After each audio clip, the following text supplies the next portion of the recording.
তীব্র বৃষ্টি ও শীতে বিপর্যস্ত গাজাবাসীর জনজীবন যুদ্ধবিরতির পর যেখানে সূচনা হওয়ার কথা ছিল নতুন এক ভোরের, সেখানে প্রকৃতির এমন নিষ্ঠুরতার সাথে যোগ হয়েছে ইসরায়েলি আগ্রাসন।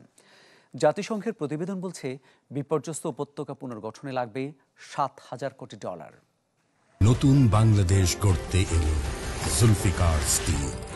জুলফিকার স্টিল, ইস্পাত দৃঢ় অঙ্গীকার।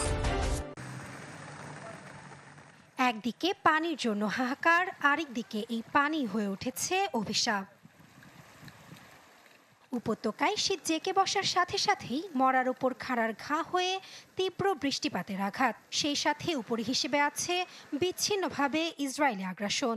যুদ্ধবিরতির পর যেখানে এক নতুন ভোরের সূচনা হওয়ার কথা ছিল, সেখানে মানবসৃষ্ট বিপর্যয়, প্রকৃতির খেলা, সব মিলিয়ে জীবন দুর্বিষহ বললেও কম বলা হয়। মঙ্গলবার গাজা সিটি ও খান ইউনিসে অবিরাম বৃষ্টিপাতে ভেসে যায় রাস্তাঘাট, বাস্তুচ্যুতদের শেষ মাথা গোজার ঠাঁইটুকুও। তাঁবুতে পানি ঢুকে পড়ায় অনেকেই আশ্রয় নেন শহরের বাজারে, অনেকেই আবার ভেজা কাপড়ে সারা রাত না ঘুমিয়ে কাটিয়ে দেন। গেল রাতে ঝড়ের সাথে তীব্র বৃষ্টিপাত হয়েছে। সৃষ্টিকর্তার কসম, আমার বাচ্চাদের কোনো কাপড় নেই, তারা ঠান্ডায় কাতরাচ্ছে।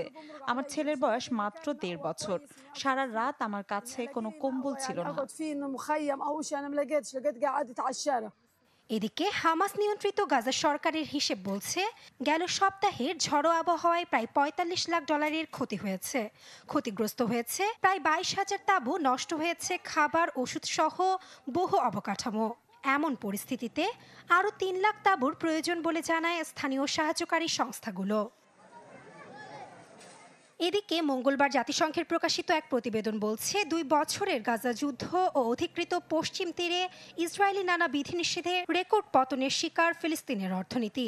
2022 সালের তুলনায় 2024-এ এসে গাজা ও পশ্চিম তীরের অর্থনীতি 30% হ্রাস হয়েছে। 1972 সালে তথ্য সংগ্রহ শুরুর পর যা সবচেয়ে বড় পতন। ফলে উপত্যকার পুনর্নির্মাণে প্রয়োজন $70 বিলিয়ন। আজ আমরা গাজায় যা দেখছি তা অনেক উদ্বেগজনক। দীর্ঘস্থায়ী সামরিক অভিযান, নানা বিধিনিষেধ অধিকৃত পশ্চিম তীরের অর্থনীতিকে চরম পর্যায়ে নিয়ে গেছে।